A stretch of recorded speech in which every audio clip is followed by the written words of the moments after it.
রানীগঞ্জের ইতিহাস ও সংস্কৃতি অঙ্গনে ধর্মসুরের শাহ সুলতান শাহের নাম এক বিশেষ মর্যাদা স্থান পেয়েছে। তিনি ছিলেন একজন মহান সাধক ও ভক্ত। তার ওরস মোবারক প্রতি বছর ধর্মসুরে উদযাপিত হয়, যেখানে হাজার হাজার মানুষের ভিড় জমে।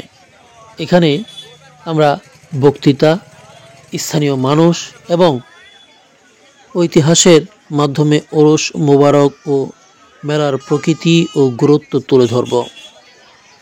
ধর্মসুর শাহ সুলতান শাহ 18 অগ্রহায়ণ 1378 বাংলা সনে মৃত্যুবরণ করেন।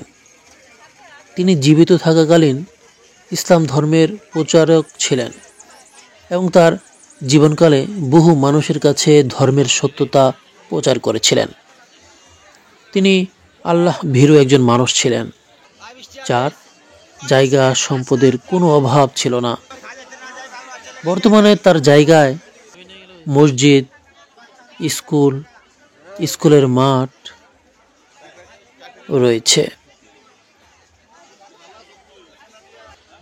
যার পিতা ছিলেন সে সময়ের একজন নামকরা মানুষ, যার বিচার ব্যবস্থা ছিল খুবই সূক্ষ্ম।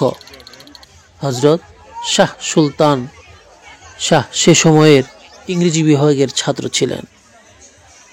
তিনি বেশিরভাগ সময় মসজিদের সিঁড়ির সামনে বসে কোরআন তেলাওয়াত করতেন বলে জানান স্থানীয়রা। তার আহ্বানে বহু লোক ইসলামের প্রতি আকৃষ্ট হয়েছিল এবং তিনি সমাজের সকল ধর্মের প্রতি বিশেষ সহানুভূতি প্রদর্শন করতেন। ধর্মসুরের শাহ সুলতান শাহের মৃত্যুবার্ষিকী উপলক্ষে প্রতি বছর ধর্মসুরে ওরস মোবারক পালিত হয়। এর মাধ্যমে এখানে ডিসেম্বরের এই 3-4 তারিখে এই অনুষ্ঠান অনুষ্ঠিত হয়। ওরসে দেশ বিদেশের মানুষ সমবেত হয় এবং সব ধর্মের মানুষ মিলেমিশে তার স্মৃতিতে সম্মান জানান। ওরসের মূল আকর্ষণ হচ্ছে ভক্তদের ওরসের প্রার্থনা।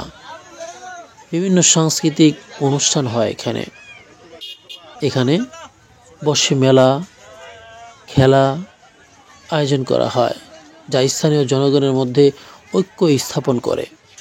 ওরস মোবারকের সাথে সাথে ধর্মসুরের একটি বৃহৎ মেলা অনুষ্ঠিত হয়।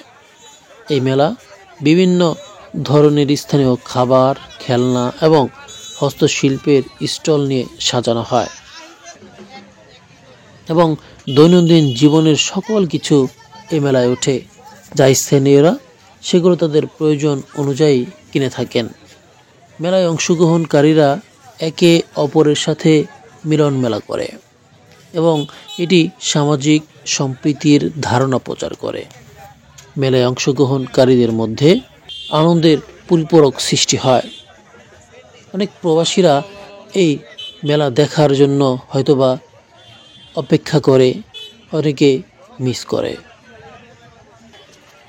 অসংখ্য পরিবার এই মেলায় অংশগ্রহণ নিয়ে আনন্দ করে, যা তাদের জন্য এক ধরনের আনন্দময় উৎসবের ভূমিকা পালন করে। এতে দূর দূরান্ত যে সকল মেয়েদের বিয়ে হয় কিংবা যারা নাকি আত্মীয় স্বজন রয়েছে, তারা এখানে অংশগ্রহণ করে এবং এতে পরিবার এর মধ্যে যেন আরও নতুন রূপ ধারণ হয়। ওরস মোবারক ও মেলা ধর্মসুরের সংযোগকারী ফ্যাক্টর হিসেবে কাজ করে। এখানে বিভিন্ন ধর্মের, জাতি এবং সম্প্রদায়ের মানুষ একত্রিত হয়ে অংশ নেয়, যা সামাজিক ঐক্য ও সম্প্রীতির একটি উজ্জ্বল উদাহরণ। এই প্রক্রিয়ায় ধর্মসুর শাহ সুলতান শাহের দর্শনকে এগিয়ে নিয়ে যায়, যা সাম্প্রদায়িক সম্প্রীতির জন্য পাথেয়। ধর্মসুর শাহ সুলতান শাহের ওরস মোবারক ও মেলা শুধুমাত্র একটি ধর্মীয় অনুষ্ঠান নয়, এবং এটি স্থানীয় সংস্কৃতি ও ঐতিহ্যের একটি গুরুত্বপূর্ণ অংশ। এই অনুষ্ঠানটি আমাদেরকে শেখায় কিভাবে ভিন্ন ভিন্ন সম্প্রদায় একত্রিত হয়ে একে অপরের প্রতি শ্রদ্ধা ও ভালোবাসা প্রদর্শন করে। এটি একটি চিরন্তর বার্তা যে মানবতার অগ্রগতির জন্য ঐক্য ও সম্প্রীতি অপরিহার্য। এখানে দেখা যায় বিকেল হলেই ভক্তবৃন্দদের জন্য তোবারকের ব্যবস্থা করা হয়, যেখানে গরু কিংবা মহিষের মাংস দ্বারা রান্না করা হয়।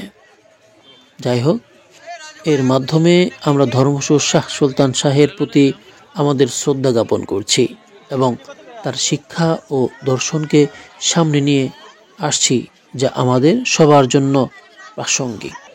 অনেক মুসলিম সম্প্রদায়ের ওরস পালন করা এবং এটি একটি সামাজিক অনুষ্ঠান হিসেবেও দেখা হয়। এতে ধর্মীয় আলোচনা, কোরআন তিলাওয়াত, নফল নামাজ ইত্যাদি করা হয়ে থাকে। কিছু ইসলামী চিন্তাবিদ ওরসকে বিদআত, নতুন ধারণা হিসেবে বিবেচনা করে, কারণ তারা মনে করেন যে এটি প্রথাগত ইসলামী উপাসনা পদ্ধতির সাথে সঙ্গতিপূর্ণ নয়। তারা বলেন মৃত্যুর পর পীর বা দরবেশদের স্মরণ করা জরুরি, তবে ওরস পালন করা এক ধরনের অতিচর্চা হয়ে দাঁড়াতে পারে। কিছু মুসলিম সম্প্রদায়ে ওরস সংস্কৃতি ও ঐতিহ্যের অঙ্গরূপে বিবেচিত হয়। এসব অনুষ্ঠানে স্থানীয় জনগণের মধ্যে ভ্রাতৃত্ববোধ ও ঐক্য প্রকাশ পায়।